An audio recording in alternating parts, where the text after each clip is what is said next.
আসসালামু আলাইকুম ব্যারিস্টার হাসান। ওয়ালাইকুম আসসালাম। জি, আমরা খবর পেয়েছি যে এপ্রিল 2026 থেকে হোম অফিসের অ্যাপ্লিকেশন ফিসগুলো বাড়তে যাচ্ছে। এই ব্যাপারে আপনার কি আপডেট আছে?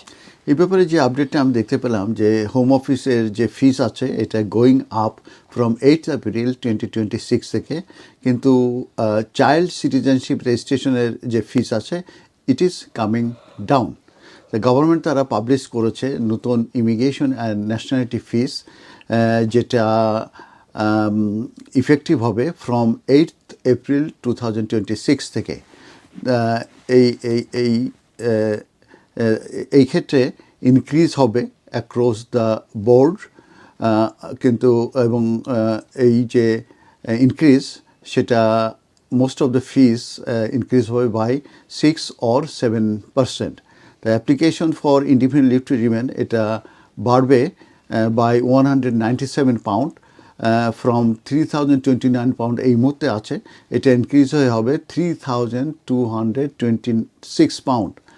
আর পার পারসন যদি কোনো ফ্যামিলিতে 4 জন যারা এই অ্যাপ্লিকেশন করবে সেক্ষেত্রে তাদের প্রায় স্পেন্ড করতে হবে কিংবা ফিস দিতে হবে প্রায় 13,000 পাউন্ড। এটা এই 13,000-এর ভিতরে কিন্তু যে লাইফ ইন্ডিকেটর টেস্ট দিতে যে কস্ট আছে, কিংবা ইংলিশ ল্যাঙ্গুয়েজ টেস্টের যে ফিস আছে, কিংবা লিগাল ফিস আছে, কিংবা ডকুমেন্ট ট্রান্সলেশন যে ফিস আছে সেগুলো কিন্তু ইনক্লুডেড নাই। তার মানে দেখা যাচ্ছে তারা এই 13,000 4জনের জন্য তারা পে করবে আইলার অ্যাপ্লিকেশনের জন্য।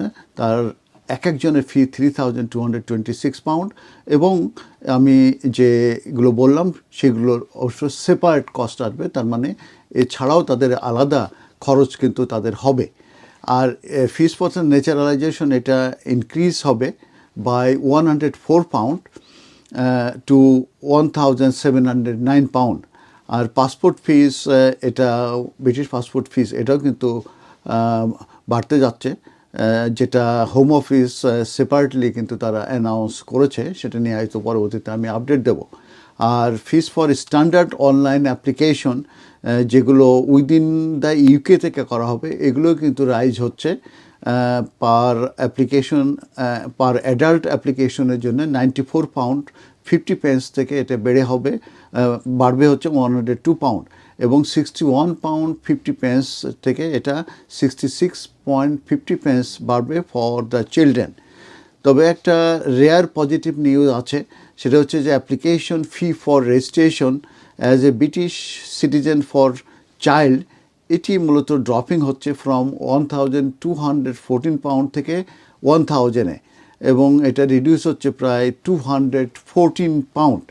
তো অনেক দিন ধরেই কিন্তু এটার ব্যাপারে ক্যাম্পেইন চলছিল এবং এটার ব্যাপারে লিটিগেশন হয়েছিল যে এটা আনঅ্যাফোর্ডেবিলিটি অফ চাইল্ড সিটিজেনশিপ অ্যাপ্লিকেশনের ব্যাপারে। আর এটার যে ইমপ্রুভমেন্ট আমরা বলবো, কিন্তু 1000 পাউন্ড কিন্তু স্টিল এটা ফার টু হাই। আর পার্টিকুলারলি যেখানে গভর্নমেন্টের কস্ট হয় এই বাচ্চাদের যে রেজিস্ট্রেশন অ্যাপ্লিকেশনের ক্ষেত্রে মাত্র 575 পাউন্ড, তারপরেও কিন্তু তাদেরকে 1000 পাউন্ড দিতে হবে, যদি বা কিছুটা রিডিউস করা হয়েছে 214 পাউন্ড। আর যে electronic travel authorisation essential everyone coming to the visit the UK, যারা নন ভিসা ন্যাশনাল আছে, এই ফিটা 20 পাউন্ড আপ হবে ফ্রম 16 পাউন্ড।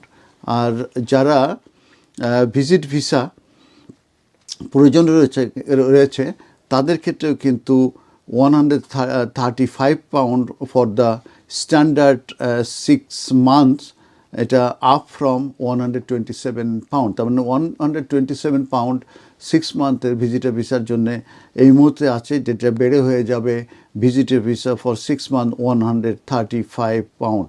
এই ব্যাপারে ডিটেলস যে চেঞ্জ সেগুলো কিন্তু আপনারা অনলাইনে আপনারা হোম অফিসের যে ওয়েবসাইট আছে সেখানে যদি আপনারা গুগল করে আপনারা সেটা পাবেন। ধন্যবাদ ব্যারিস্টার হাসান।